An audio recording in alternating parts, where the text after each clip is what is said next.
তো এইগুলা এখন ও গেছে, মানে কি এখন কি আপনারা কি যাবেন, ওদের বাসায় যাবেন?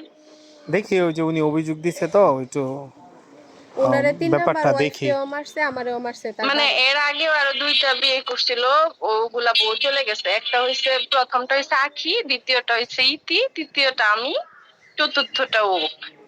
আর হচ্ছে আমার এখনো ডিভোর্স হয় নাই। আমার হচ্ছে ওই লিগেলি কমপ্লেন, আমরা হচ্ছে কোর্টে ছিলাম, তারপরে হচ্ছে ওইখান থেকে ডিসিশন দিছে, ও হচ্ছে ইয়া করে নাই। তো পরে হচ্ছে আমার বলে দিছে যে ডিভোর্স দিয়ে আমি হচ্ছে জন্মের টাকার জন্য মামলা করতে। আর এদিক দিয়ে ওরে আশ্বাস দিছে ওরে ঘরে উঠাইবো, মানে দুইজন যাতে একসাথে ঝামেলা না করি।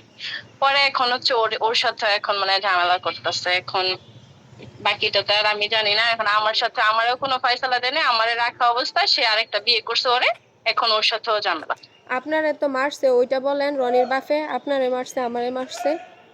হ্যাঁ, আমারে তো মারছে আরো আগে, মারছে 2 বছর আগে। হ্যাঁ, আবার কে মারধর করছিল? হুম, কে মারধর করছিল? ওই যে রনির বাপে আমার মারছিল হচ্ছে, ওরা কারোর সাথে মিশতে দিত না আশেপাশে। তখন হচ্ছে ভাড়াটিয়াদের সাথে আমি কথা বলছিলাম, পরে ওদের নিষেধ করছিল। পরে আমি বলছিলাম যে আমি তো বাড়ির বউ, আমাকে তো বিয়ে করার আগে এমন কোনো ইয়া বলা ছিল না যে আমি কারোর সাথে কথা বলতে পারবো না। পরে এই কথা আমি কেন বলছি, তার মানে শ্বশুরের সাথে আমি তর্ক করছি, এটার জন্য উনি আমাকে মারধর করছিল।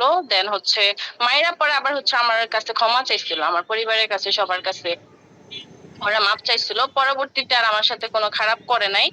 পরে ওরা আমাকে নিতে চাইছিল, বাট যদিও আমি যাই নাই, কারণ এত কিছু দেখার পরে তো আমার যাওয়া পসিবল ছিল না। আপনার শ্বশুরের নাম কি? পরে আমি, ওনার নাম হচ্ছে কফির উদ্দিন মৃধা। আচ্ছা, উনি আপনার গায়ে হাত তুলছে? আমারে তুলছিল, দেন হচ্ছে আমার কাছে যখন পরবর্তীতে ওরা মাপ চাইছে, দেন আমি ক্ষমা করে দিছিলাম। পরে আমি কোনো আইনি কোনো পদক্ষেপ আমরা নিই নাই। রনি কি মাঝে মধ্যে আপনাকে পরে মারধর এখন করতো, এরকম হয়েছে? মাঝে মধ্যে মায়ের দূর করতে বলতে ওরকম মারতো না, মানে ওই হুটহাট উনি অনেক, মানে উনি অনেক গালিগালাজ করে মানুষকে, যদিও অনেক গাইলেই তো অনেক হচ্ছে, মানে কিছু থেকে কিছু না হইলে মানে অনেক অশ্লীল মুখ টুক করতো আর কি। কয় তারিখে মানে বিয়ে উনি হয়েছিল যখন আপনাদের রেগে মনে কথা আছে? বলে। হ্যাঁ, কত তারিখে বিয়ে করছিলেন মনে আছে? আমার তো বিয়ে হয়েছে 2021-এ, সংস- 21 সালের লাস্টে দিয়া। ও, কতদিন পর আপনাদের মধ্যে এরকম বনিবনা শুরু হইলো? আমার বিয়ের শুরু থেকেই এরকম ছিল, বাট আমি কখনো কাউকে এসব বলি নাই, যদিও আমি বাসায় এসব জানাই নাই। দেন হচ্ছে যখন দেখতেছি আস্তে আস্তে মানে খুব বেশি হয়েছে, আমার পায়ে টায়ে ধরে ধরে রাখতো। তো এখন হচ্ছে আমার এইভাবে এইভাবে রাখছে, আবার বার আমাকে আইসা আইসা নিত, নেওয়ার পরে তার ছেলে আবার মানে আকাম কুকাম করতো, করার পরে মনে করেন এইসব নিয়ে আমি ঝামেলা করতাম। দেন আমি আমার বাসায় ছিলাম। আর এক পর্যায়ে হচ্ছে আমি আর যাবোই না, ডিসিশন নিয়ে নিছি। তারপর সে আর কি বিভিন্ন জায়গায় যায়, এই যে মেয়েদের সাথে ইয়া টিয়া করে এখন বিয়ে টিয়ে করছে, ওগুলা তো এখন আমার আর জানার বিষয় না ভাই, দেখার বিষয় না। তবে আমার সাথে এসব অন্যায় করছে। না, এখন এখন তার তো কি আসলে বিচার হওয়া উচিত। আপনার সাথে অন্যায় করছে, সে পর্যায়ক্রমে অন্যায় করেই যাচ্ছে। অন্যায় করার পর যদি থেমে যাইতো তাহলে 4টা ভালো বিয়ে ছিল। করছে, কিন্তু ভাই আমার একটা ইয়া থাকবে কি, আমার এইসবের মধ্যে আর জড়ায় না, কারণ আমার ফ্যামিলি এসব পছন্দ করে না, তো ঝামেলা। আমার বলছে যে আমার হচ্ছে, যেহেতু আমি হচ্ছে কোর্টে গেছিলাম, লিগেলের থেকে একটা ইয়া দিছে, আমাকে বলছে যে আপনি ডিভোর্স দিয়ে আপনি হচ্ছে দেনমোহরের মামলা করেন। তো আমি ওই পর্যন্তই থাকতে চাই, কারণ আমার ফ্যামিলি এসব পছন্দ করে না।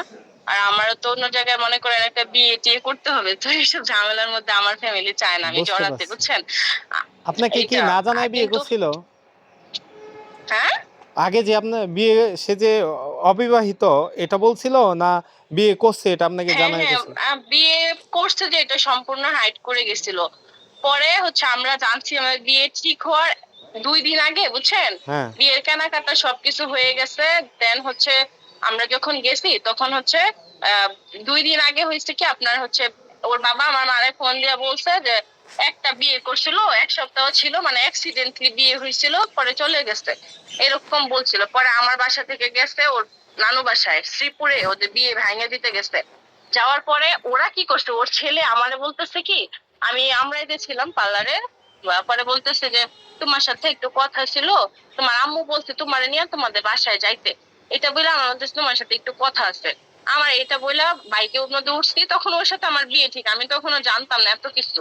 যে আমার বাসায় কথা হয়েছে, বিয়া ভাঙিয়া যেতেছে, এত কিছু। আমার না নিশ্চয় কথা বলতে আমার হাত থেকে ফোন নিয়ে গেছে, নেওয়া পরে হচ্ছে ওই যে ওই ভিতর দিয়ে শ্রীপুরের দিকে নিয়ে যেতেছিল। ওইদিকে আমার বাবা মার কাছে, মামার কাছে ফোন দেওয়া কইছে যে আপনাদের মেয়ে আমাদের ছেলের সাথে চলে আসছে বাইগা। এদিক দিয়া আমার ফ্যামিলি আমার উপরে খেতে গেছে। পরে ওই শ্রীপুরে তার নানুর বাসায় বিয়ে 2 দিন দিতের আগে জোর করে আমার বিয়ে করছে। করার পরে 5 লক্ষ টাকা, 6 লক্ষ টাকা, মানে 1 লক্ষ টাকা মানে পরিশোধ করতে, ওইটাই উল্লেখ আছে, আর 5 লক্ষ টাকা বাকি। এখন আমারে হুমকি দমকি দিচ্ছে, আমার টাকা দিব না, এই করবো সেই করবো, অনেক কাহিনী। তারপরে ওই যে ওরে বিয়ে করছে, ওর সামনেই তো করছে, ওর কাছে তো সব রেকর্ড আছে এগুলা। পরে ওরে বুঝাইছে যে আমি খারাপ, আমার নামে অনেক দুর্নাম করছে ওর কাছে কইরা। পরে হচ্ছে ওরে ভালো রাখছে, মানে ওরে বাসায় উঠায় আনিবো 20 লাখ টাকা খরচ করে, এটা সেটা। ওই যে আমি যে মামলা করতে গেছি এটার ভয়ে ওরে ধামায় রাখছে, মানে দুইজন যদি একসাথে করি তাহলে চাপে পড়বে। আর ওদের বিরুদ্ধে আশেপাশের কেউ কথা বলে না, কারণ হচ্ছে ওরা একটু ক্ষমতাশীল তো, আর সবাই ভয় পায়। ভয় পাওয়ার কারণে হচ্ছে কেউ ওদের মানে জানে ওরা খারাপ বা এত কিছু, মানে এত কিছু করে, কিন্তু কেউ কথা বলে না, মানে জিজ্ঞেস করলে কেউ বলে না ভয়ে। কিন্তু জানে সবাই এরকম, কিন্তু কেউ ভয়ে কথা বলে না। তো এই জন্য আমরা বাড়াবাড়ি করি নাই। এখন আমি তো আর এইসবে যাব না, যদিও ঠিক মামলা আছে, টামলায় ঠিক আছে, আমি ধন্যবাদ আপু। যাইতে আর আপনি চাইছিলাম। আপনি ওনাকে সহযোগিতা করেন এই ব্যাপারগুলোতে, আপনি সরাসরি প্রকাশ্যে না এখন আসলেও। ওরে তো আমি সহযোগিতা করতে চাইছিলাম, ওরে আমি শুরু থেকে আমি ওরে বোঝানোর চেষ্টা করছিলাম যে ওরা ভালো না ভাইয়া, কিন্তু ও যায় কি করতো, মানে আমি যেগুলো বলতাম ওগুলো হইতো, তখন তোর সাথে ওর হাজবেন্ডের ভালো সম্পর্ক, তখন ও সব বলে দিত। বলার পরে ওরা কি করতো উল্টা, মানে আমার নামে, মনে করেন আমার পরিবারের নামে মিথ্যা কথা বইলা, আমি নাকি 10-15 ভরি স্বর্ণ নিয়ে আসছি, জমি নিয়ে আসছি, টাকা পয়সা নিয়ে আসছি, অনেক কিছু বলছে, বইলা ওর কাছে আমার খারাপ বানাইছে। আচ্ছা, বানানোর এক পর্যায়ে এখন তো ও নিজেই টের পাইতেছে সব। আপনার বাড়ি কোথায়? আবার ওর যে ওর ফিজিক্যালি, আমার বাসা কাপাসিয়ায়। আমার ভাই চাইলেন না এগুলাতে, আল্লাহ আচ্ছা আচ্ছা, আল্লাহর কি রাস্তায় বললেন মাফ চাই, ফিজিক্যালি কি? কারণ আমার ফ্যামিলি সব পছন্দ করে না। মানে এইটা উল্লেখ করেন যে 4টা বিয়ে করছে এগুলা, কিন্তু আমার এইভাবে হ্যাঁ, আমারে ফেস ফিজিক্যালি করেন ওইটা না। বলেন। হুম। তার যে ফিজিক্যালি সমস্যা ওইটা বলেন। হ্যাঁ, তার তো ফিজিক্যালি সমস্যা, সেটা তো আমার থেকে এখন ভালো তুমিই জানো, আমি তো এসবের জন্য চলে আসছি। এখন তোমার আমি কইছি, তাও তুমি এতদিন তুমি নড়ো নাই। এখন তুমি, তোমার কাছে প্রমাণ আছে না, ওই যে ইয়ার হ্যাঁ হ্যাঁ যত, ওই যে তোমার ইয়ার টিয়ার মেডিকেলের যত হ্যাঁ হ্যাঁ, ইয়ার টিয়া এগুলো আছে না, সব কিছুই ওগুলা আছে দেখাও। আমার কাছে। সে নিজেও স্বীকার করছে তার নেশা করে, সমস্যা। নেশা করে, তোমার কাছে তো ভিডিও আছে, তাহলে আর অবশ্যই। সমস্যা কি? এখন তো আমার আর কিছু বলা লাগবে না, কারণ এটা সবাই তো জানে, তুমি আমার থেকে এখন ভালো জানো।